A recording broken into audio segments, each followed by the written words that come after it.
Handicapped लोगों को अब 3,000 रुपए पेंशन के तौर पर मिला करेगी, पर ऐसे कई लोग हैं जिनको वो पेंशन मिल नहीं पा रही है। अब ऐसे में कई सारे कारण सामने आ जाते हैं और कई सारे इशू सामने आ जाते हैं जिनको ढूंढ पाना काफी ज्यादा मुश्किल हो जाता है, क्योंकि वो कहते हैं ना, जिस तन लागे वो ही जाने, कोई क्या समझे पीर पड़ाई। इस वक्त मेरे साथ मैं एक व्यक्ति हैं, उनसे बातचीत करूंगी और आखिर जानेंगे कि क्या वो इश्यूज हैं जिनकी वजह से जो इनको हैंडीकैप्ड पेंशन मिलनी चाहिए थी वो मिल नहीं पाती है। भाई साहब, क्या नाम क्या है आपका? मेरा नाम भूरा कश्यप है जी। अच्छा, कहाँ रहते हो? हाँ, मैं जीवन नगर रहता हूँ। जीवन नगर रहते हो? हाँ जी। तो आपको कभी भी इस पेंशन का कोई लाभ हुआ आपको? नहीं, देखिए, हमने डीसी साहब के पास में भी गया हूँ, डीपकॉम साहब के पास में भी गया हूँ, और मैं पेंशन विभाग दफ्तर के पास में भी गया हूँ। अच्छा। एक स्कूटी के लिए मैं गया कि मेरी स्कूटी टूट गई। देखिए, आप स्कूटी की दशा देखिए। ये देखिए स्कूटी की हालत देखिए। ये तार से बांध रखी है, ये चारों पास से तार से बांध रखी है। लोगों से किक मरवाता हूँ, टूटी फूटी स्कूटी है। गवर्नमेंट के दफ्तर मैंने हर जगह चक्कर काटे, दोनों मियाँ बीबी हैंडीकैप हूँ। अच्छा, दोनों बीबी तो आपकी पत्नी को क्या परेशानी है? क्या बीबी की दोनों आंखें नहीं है। अच्छा। और मैं भी विकलांग हूँ। मेरे बच्चे यहाँ गवर्नमेंट स्कूल में पढ़ते हैं। मैं गुरुद्वारे के संघर्ष से ना, जो भी हमारी दाल फुल्का रोटी चलती है, ये संगत द्वारा चलती है। तो मतलब ये है कि आप अगर वहाँ के जरिए ना हो, उनके भरोसे ना हो, तो आप लोग तो भूखों मर जाए। भूखे मरी रहे।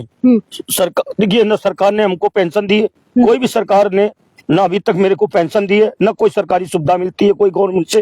आज तक मैं इतने सालों से भटक रहा हूँ, दोनों मियाँ बीबी किसी तरह अपने बच्चों को खिलौना पाल करके ना, खिलौना लगा करके या गुरुद्वारे की संगत से ना इसी तरह रोजगार कर रहा हूँ। अच्छा, मुझे ये बताएं कि आप अब तक किस किस अधिकारी के पास गए? डीसी साहब के पास गए आप? बिल्कुल गए डीसी साहब के पास। क्या कहा उन्होंने? डीसी साहब ने मेरे को एक बार अभी 2500 रुपए दिए थे, रोजगार उन्हीं के पैसे से मैंने किया। मेरे को 2500 रुपए दिए थे, मैंने क्यों झूठ बोले आपसे। वो 2500 रुपए डीसी साहब, ये जो बैठे हैं अभी इस टाइम डीसी साहब, इनने 2500 रुपए दिया। डीसी साहब के पास गया, मैं बोला सर मेरे को स्कूटी चाहिए। वो तो डीसी साहब के बगल में बैठे थे, उन्होंने बोला कि आप बाहर के रहने वाले हो, आपको यहाँ स्कूटी नहीं मिल सकती है। अच्छा, ये बताइए, कोई डॉक्यूमेंटेशन तो चाहिए होगी ना? मैं Aadhaar card, PAN card, vote card सारा जम्मू का मेरा, ठीक है, केवल राशन कार्ड नहीं है।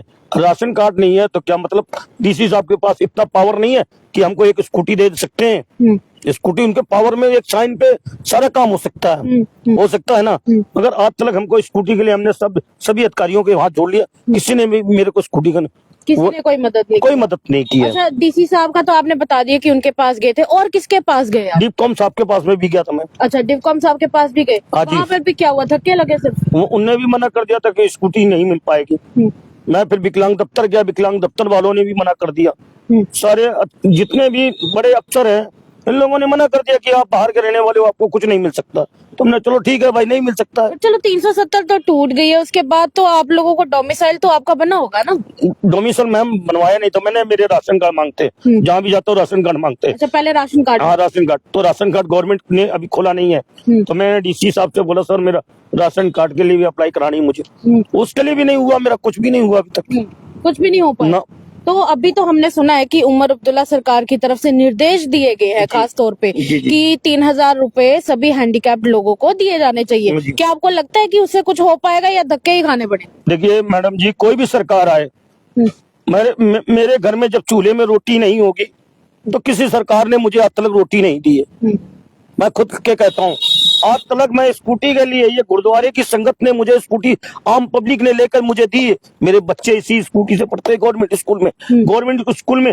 गवर्नमेंट के हम रेड क्लास में गया, रेड क्लास वाले बोलते हैं हर बच्चे को 2,000 रुपए फीस वो उजीफा मिलती है। उजीफा, मैं कहता हूँ स्कूल का खाना आप चेक कर लीजिए जाके, खाना कीड़े खिलाते हैं स्कूल के अंदर, और बच्चों को वो 500 रुपया देते साल का 500 रुपए देते। वर्दी की यहाँ हम लोगों को हाथ जोड़ते हैं, वर्दी के लिए, कॉपी किताबों के लिए। गुरुद्वारे की संगत, मैं झूठ बोलता हूँ, गुरुद्वारे जाके आप पता कर लीजिए मैं किस तरह अपने बच्चों को पालता हूँ, किस तरह रखता हूँ। लोग कह रहे कि ऐसे नहीं है तो हम उसको मानूंगा। मतलब कि गुरुद्वारा प्रबंधक कमेटी की तरफ से ही आपको थोड़ी मदद मिली है, अदरवाइज आपको कोई मदद नहीं। हम भी हिंदू हैं, हम भी ब्राह्मण बच्चा हूँ, मगर क्या हम गुरुद्वारे बैठते हैं, हम गुरुद्वारे के आगे बैठ करके अपने बच्चों को पाल रहा हूँ। कैसे पाल रहा हूँ मुझे पता है, मैं पालता हूँ अपनी बेटियों को, बेटों को कैसे पढ़ा रहा हूँ। इस एक खटारा सी स्कूटी लोगों को लेकर दी हुई, इससे जिंदगी गुजार रहा हूँ मैं। तो सरकार से, उमर अब्दुल्ला सरकार से कोई आप अपनी तरफ से अपील करना चाहेंगे, कुछ कहना चाहेंगे उनको? ये मंत्री साहब पीछे आए हैं, पीछे मंत्री साहब आए, इनके पीएसओ ने नंबर लिया मुझा, ट्रांसपोर्ट मंत्री साहब थे। कौन से वाले मंत्री? ये पीछे कोठी आए हैं। अच्छा। तो उनके पीएसओ ने नंबर मेरे को, उनका नंबर भी है अभी, मैं आपको दिखाता हूँ नंबर उनका। तो उन्होंने नंबर भी दिया, बोले जाइए आप विकलांग दफ्तर, आपको स्कूटी मिल जाएगी। तो फिर आप गए? मैं गया वहां पर, दफ्तर में गया, दफ्तर वाले बोलते हम किसी को नहीं दे सकते हैं। हमने ठीक है, आपकी मर्जी है। तो ये देखिए कि ये हाल है। चलिए, फिलहाल तो वैसे ये नंबर निकालने की कोशिश कर रहे हैं और दिखाएंगे भी, पर देखिए बड़ी बात वही है, हैरानी की बात है। नंबर ये रहा, ये नंबर है। तो ये नंबर है, वैसे तो आपको दूर से ही फ्लैश करवा पाएंगे क्योंकि प्रिवेसी कंसर्न्स की वजह से हम ये नंबर ज्यादा दिखा नहीं सकते हैं। और दूसरी बात यह है कि बड़ी बात वही है, जैसे इन्होंने बताया कि परेशानी है बहुत ज्यादा लोगों की जिंदगियों में। दूसरी तरफ इस तरह की पेंशन जहां पर इन लोगों को मिलनी चाहिए वो क्यों लागू नहीं हो पाती हैं और वो इनको क्यों नहीं मिल पाती हैं, उसके बहुत सारे रीजन है और ये काफी बड़ा रीजन इन्होंने हमारे साथ साझा किया है। और कहीं ना कहीं सरकार से भी ये जी एक चीज पूछना चाहते हैं मैडम जी, जैसे हमारे पास मकान नहीं है, ठीक है, प्रधानमंत्री जी कहते हैं कि हर जगह देश में मकान मिलेगा लोगों को, प्रधानमंत्री गृहवासी, ठीक है। हम सोच रहे थे, हमने हाउसिंग बोर्ड वालों को बोलना था, हाउसिंग बोर्ड में हमारे लिए नहीं क्या मकान है, हमारे लिए नहीं सरकार है क्या, हम भी वोट डालते हैं, हमारे लिए नहीं सरकार है क्या, हमको भी मेरा अधिकार मिलना चाहिए कि नहीं मिलना चाहिए, सरकार क्यों नहीं देती मुझे। हम किराए पे 2000 रुपए भीख मांग के अपने बच्चों को या किसी तरह करके ना, हम किराए के मकान पे बैठे, क्या हमारा अधिकार नहीं है गवर्नमेंट की तरफ से ना कि मुझे दिया जाए, मेरा अधिकार दे सकती है। तो इस तरह से लोग अपना अधिकार मांग रहे हैं प्रशासन से, और इस वक्त जो मौजूदा सरकार है उनसे ये एक अपील की जाती है कि इन लोगों की जिंदगियों के ऊपर भी एक बार जरा सा ध्यान दिया जाए, क्योंकि जब भी कोई यहाँ पर रहता है, कहीं पर भी रहता है, तो एक उम्मीद होती है कि सरकार उनके लिए कुछ ना कुछ करेगी। बिहार के लोग, बंगाल के लोग यहाँ रह रहे हैं, उनका राशन कार्ड सब कुछ बना हुआ है, और हमारा हिंदू धर्म का राशन या कोई भी धर्म है उसका लिए कुछ नहीं है क्या, कोई भी धर्म नहीं है यहाँ, कोई बाहर का देश आया उसका ही नहीं कुछ, यहाँ सब देश के बंदे रह रहे हैं। कौन सा प्रांत का बंदा है जो यहाँ जम्मू कश्मीर में अपना घर मकान नहीं बनाया होगा। अच्छा, आपको कितनी देर हो गई? हमको 20 साल हो गए यहाँ पे। 20 साल हो गए हाँ जी, रहते हो, अभी तक कुछ नहीं हुआ? अभी तक कोई सरकार ने कुछ भी नहीं दिया मुझे। तो ये देखिए 20 साल हो गए इनको यहाँ पे रहते हुए।